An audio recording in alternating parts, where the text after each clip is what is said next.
Welcome to the study of cardiology. This is Dr. Jaitly. I'm going to be talking to you pertinently in this section about a commonly asked question: what is a heart attack? Now, a heart attack is always an emergency, remember that. Now, heart, we know, is like a muscle. The interior of the heart looks like this, where you have 4 chambers, 2 on the top and 2 at the bottom. This is called the booster chamber, or the left ventricle, which is sending blood freshly oxygenated up the aorta. From the outside of the heart, it looks like this, where you have the coronaries, which is the blood supply to the heart. Now remember, the heart supplies the body, but the body is constantly utilizing oxygen, and therefore it needs to be replenished constantly via the lungs. Now, the heart also requires oxygen. So the interesting part is the heart supplies the body, but the heart supplies itself, as we talked about it in different other sections, where heart is a very smart organ. So from the aorta, the first set of branches, the aorta being the biggest hose that's arising or emerging from the heart, it's carrying fresh oxygen.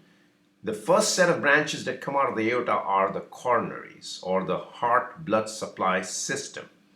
One is the right, it's called the right coronary, the other is the left coronary. Now, these branch off and they supply the entire muscle of the heart. Remember, heart is a muscle which is like a circulating pump, constantly contracting and relaxing, contracting and relaxing every second of your life, day in and day out, night in and night out, and resulting into a wonderful mechanism of circulating the blood throughout the body, throughout your life, non-stop and tirelessly. So there are moments where a compromise of blood supply that can possibly occur. The most common mechanism is where a clot forms in any of these 2 arteries, whether it's the right coronary, we just talked about it, or it's the left coronary. Left coronary obviously is very, very significant because it supplies the big chunk of the heart muscle here, and therefore it should be taken extremely seriously. Regardless, heart attack should be taken seriously anyway. But if I had a choice between the right and the left, I would rather have a right coronary infarct, I call it, or a heart attack, or than a left coronary infarct or a heart attack.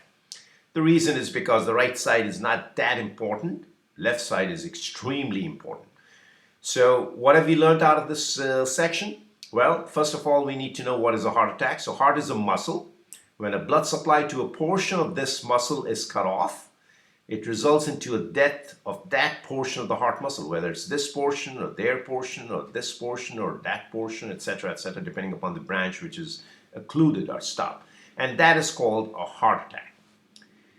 How does it occur? I think I've just said there are numerous mechanisms, but most commonly it's a clot that forms within one of these arteries. It's called the coronaries, that stops or diminishes the blood flow critically. That means it has to be a significant diminution of blood flow through these vessels, and that results into that region of the muscle's death. As a result, that is called a heart attack. So the booster chamber is here. It's sending blood up the aorta. The aorta takes off 2 branches, and as you see, any clot that forms in any of these coronaries will result into a heart attack. It's a fascinating organ. We got to keep the interest going in this heart muscle, because this is so important organ. I call it a mother of all organs in the entire body. Thank you for your attention, and look forward to seeing you again in my next presentation. Bye.